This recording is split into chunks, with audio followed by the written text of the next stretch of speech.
think that really, I really resonated with what you both said there. I think, because suicide is such a traumatic death, we do tend to kind of dissociate as a way to cope. And one of those ways that I coped certainly was just to keep busy and keep moving all the time, so I didn't really have to face what was going on inside me. And I think, Kat's film really kind of, and that kind of getting into cold water sort of re-engages and gets us in touch with how we embody those experiences within ourselves.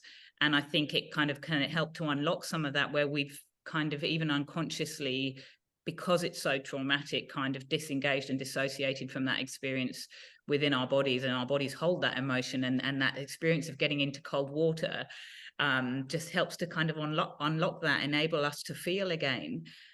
Because I think the first time somebody tried to say to me, how do you feel? There was no way I could put any language around that. I had no idea. I could only say about what I thought.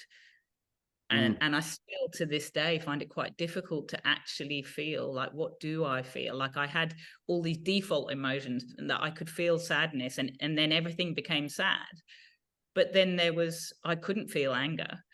Like that was just not okay. And it took me a long time to kind of be able to feel this whole array of emotions that I'd kind of, the trauma around my brother's death had made me kind of set down those foundations of emotion in a very, very different way.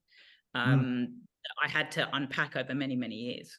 Yeah, and your research, I know your research methodology is narrative inquiry. So you're asking people to tell you their stories to help them make sense of it. Can you tell us a little bit more about that research and how it came about, and what you're discovering through hearing other people tell their stories?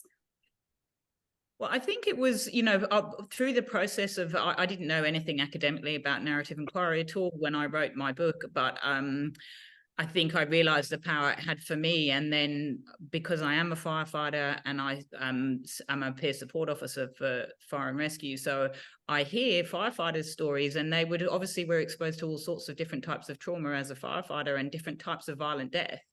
But repeatedly, people would say to me, I can't understand, like that they're just completely confounded. And it was, so that led me to kind of want to know more and to hear firefighters' stories in a more, I guess, academic way, that I could actually interpret them and do something useful with them. And I think, what I discovered was that narrative inquiry is, narrative is the way that we organize and make sense of our experiences in the world. So, and suicide completely defies that, and our ability to do that. But when we can re-script that narrative, we can make sense and move on from trying to make sense of something which essentially is incomprehensible, to try to make meaning from it. And that if we can do that in a way that enables us to grow, then that is a really, really helpful for somebody in their healing process. And I realized really through my research that, it isn't just about the closeness of the relationship to somebody. Firefighters are constantly impacted by people's deaths by suicide, and they don't know them.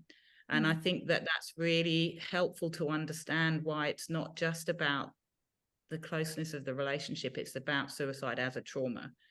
And when we understand suicide as a trauma, then we can really understand that it changes us fundamentally, and it changes the assumptions that we make about the world, that the world is safe. I didn't feel that the world was safe anymore, essentially. And that changed the whole way that I lived my life and I experienced the world, because it didn't feel safe. I didn't trust in relationships. I didn't, it gave me a very warped understanding of what love was, because I felt that my brother's death was a rejection of my love, and my love wasn't enough, and it wasn't enough to keep him alive.